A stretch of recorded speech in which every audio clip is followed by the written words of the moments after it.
Привет, друзья! Сейчас главные новости Европы. В Брюсселе снова возникла пауза вокруг одного из самых ожидаемых торговых решений. Соглашение Европейского Союза с Меркосур, о котором я вам 2 дня назад рассказывал, переход в юридическую паузу. И сегодня становится ясно, что внутри Европы обсуждение все больше смещается от рынков к вопросам политики и влияния. При этом Фридрих Мерц и Урсула фон дер Ляйен публично заявили, что Европа рискует упустить благоприятное окно возможностей. И это еще не все. В Германии неожиданно оказалось под вопросом доверие к банковской системе. После инцидента с доступом к сейфовым ячейкам в Гельсенкирхене клиенты начали понимать, что одна из самых традиционно надежных форм хранения ценностей может быть уязвима, чем считалось десятилетиями. Здравствуйте, обо всех этих последних событиях Европы коротко расскажу буквально за несколько минут.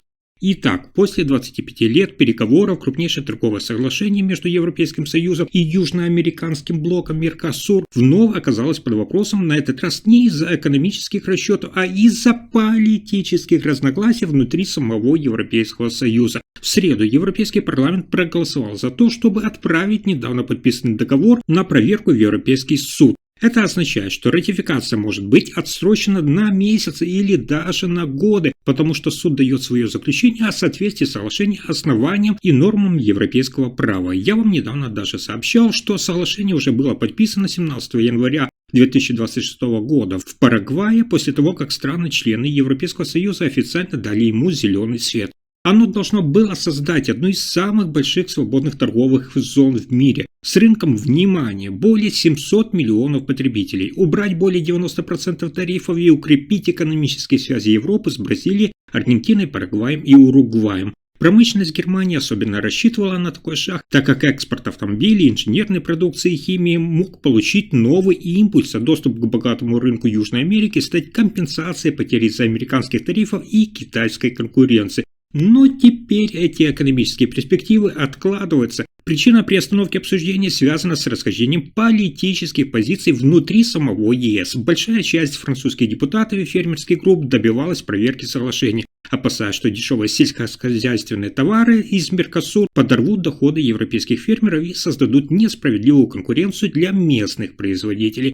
Хочу вам напомнить, что это не первый случай, когда торговое соглашение ЕС сталкивается с внутренним сопротивлением. В прошлые годы споры вокруг соглашения с Китаем или Канада-ЕС, СЕТА, или с Индонезией также шли через Европейский парламент и грамотно использовались разными политическими силами именно для давления на исполнительные органы. История показывает, что даже торговые сделки, которые казались техническими и чисто экономическими, часто оказывались политическим камнем преткновения в Европе. В этой ситуации роль политиков становится ключевой. Канцлер Германии Фридрих Мерц уже назвал решение о судебной проверке ошибкой, которая ослабляет позицию ЕС в глобальной торговле и дает шанс конкурентам обойти Европу. Он призывает к временной или предварительной имплементации соглашений, чтобы не терять выгоды, даже если формальная ратификация откладывается. Глава Еврокомиссии Урсула фон дер Ляйен также выступает за скорейшее применение договора. Она подчеркивает, что отсрочка подрывает доверие к ЕС как к надежному партнеру внешней торговли и дает сигнал, что внутри Европы политические споры могут парализовать стратегические сделки. Таким образом, мы с вами видим, что даже примеры из истории показывают, что когда Европа медлит с крупными торговыми соглашениями, глобальные конкуренты, такие как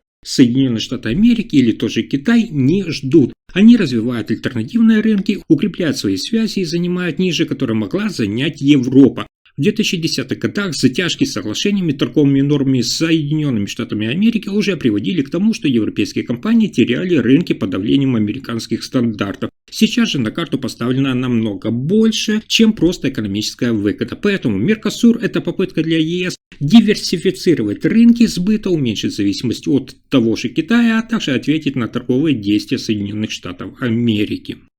Но на этом сюрпризы дня не заканчиваются. Я вам пару дней назад рассказывал, что в Германии, в Гельсенкирхене произошел инцидент с сейфовыми ячейками в отделении сберкассы. И этот эпизод поставил под сомнение ключевой нематериальный актив банка, то есть доверие. И здесь речь идет не о том, что существующие системы защиты оказались недостаточно оперативными с точки зрения реагирования. По данным расследования, доступ к камерам хранения сохранялся в течение продолжительного времени. Это означает, что система оповещения либо не сработала должным образом, либо не была своевременно интерпретирована как приоритетная. Для клиентов нас с вами это принципиальный момент. Десятилетиями клиентам банков сейфовые ячейки продавались как самый защищенный способ хранения ценностей. например, наличных, документов, драгоценностей. Сейчас проблема даже не в сумме ущерба, она еще устанавливается. Проблема в том, что банк формально почти ни за что не отвечает. Договоры на аренду ячеек в Германии обычно устроены так, что банк предоставляет само пространство, но не несет ответственности за содержимое. Клиент платит за ощущение безопасности, которое юридически ничем не подкреплено.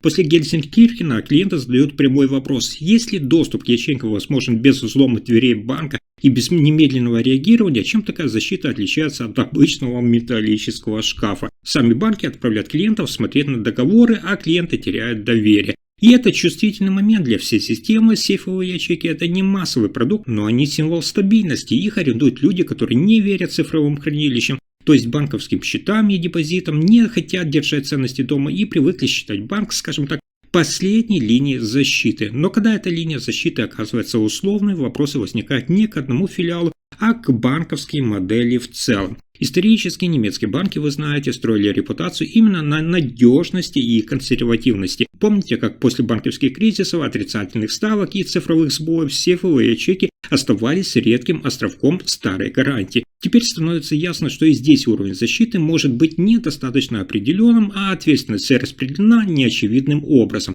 Этот случай уже изучают юристы и страховые компании. Если суды начнут признавать, что банк обязан обеспечивать реальную, а не формальную безопасность, модель хранения ценностей придется менять. То есть с другими стандартами, камерами, сигнализацией и, главное, ответственностью. Сегодня ситуация в Гельсинкирхене показала важный системный момент. Дело не в отдельных действиях, а в том, что система долгое время опиралась именно на доверие, не проходя полноценную проверку на устойчивость. Теперь мы с вами видим, что проверка произошла, и последствия могут выйти далеко за пределы одного отделения банка. На этом пока все. Вы слушали последние новости Германии. Если информация оказалась полезной, ставьте лайк, подписывайтесь на канал и делитесь видео. Спасибо за просмотр.